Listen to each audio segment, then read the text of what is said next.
এটা শুধু এখানে নয়, এটাই হয়ে রয়েছে সারা কলকাতা শহরে এবং শহরতলিতে যেখানেই এই ধরনের ঘটনা ঘটছে। সুতরাং এই ধরনের ঘটনার ব্যাপারে একেবারেই আমরা একেবারে জিরো টলারেন্স। সেটা তো সিদ্ধান্ত নিতে হবে। এটা এখনই আপনি আমাকে জিজ্ঞাসা করবেন আর আমি এখনই বলবো, এটা হয় না। এটা একটা সিদ্ধান্ত নেওয়ার বিষয়টা পাশের বা দূরের নয়।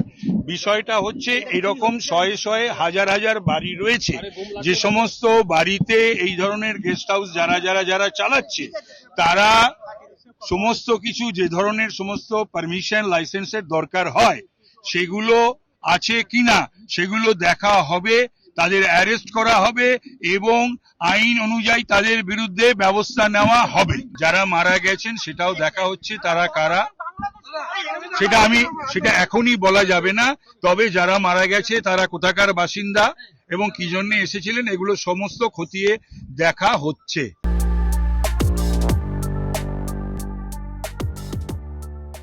গতকাল রাত্রিবেলায় রাজার আজকে ভোরবেলায় 2টোর সময় ফিস্টুল স্ট্রিটের একটি বিল্ডিং, 4 তলা মতো বিল্ডিং, 3-4 তলা, 10টা গেস্ট হাউস চালাচ্ছে বিভিন্ন লোক।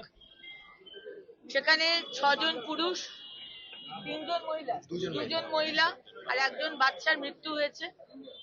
80 জনকে বাঁচানো গেছে, 80 জন। আজকে পুলিশ এবং ফায়ার ব্রিগেড দুর্দান্ত কাজ করেছেন।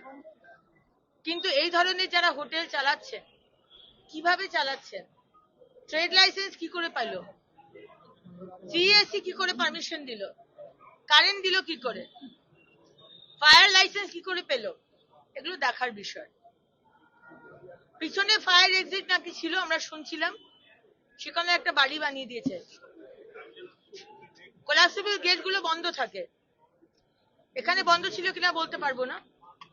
তাই তদন্ত হোক এবং নিশ্চিন্ত থাকুন, আমাদের শুধু 100 দিন হয়েছে। আমরা একটা টিম গঠন করছি এবং এই কেএমসি এবং প্যান বেঙ্গল এই ধরনের হোটেল যারা চালাচ্ছেন ইলিগালি, তারা বন্ধ করে দিন, নয়তো আমরা গিয়ে বন্ধ করব। এগুলো আগের সরকারের সময় হয়েছে। কিছু দূরেই আমাদের মিউনিসিপ্যালিটি কেএমসি অফিস, যিনি মন্ত্রী ছিলেন তিনি মেয়র ছিলেন, তিনি কি করে, তার অফিস থেকে কি করে দেওয়া হতো?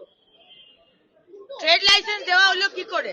নারাতলার ঘটনার পর 27টা বিল্ডিংকে আইডেন্টিফাই করে স্টপ ওয়ার্ক করে দেওয়া হয়েছে। 27টা বিল্ডিং শেষ নয়, আরো অনেক বিল্ডিং আছে। 100 দিনের মধ্যে সব আইডেন্টিফাই করা সম্ভব নয়।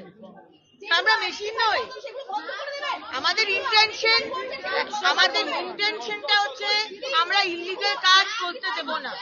মেয়রের বিরুদ্ধে এবং আগের ইউডিএম এর মন্ত্রীর বিরুদ্ধে ব্যবস্থা হবে কিনা রিপোর্ট আমরা মাননীয় মুখ্যমন্ত্রীর কাছে পেশ করব। তারপর আমাদের শীর্ষ নেতৃত্ব সেটা দিতে, সেটা আমরা মাননীয় মুখ্যমন্ত্রীর সাথে কথা হয়নি।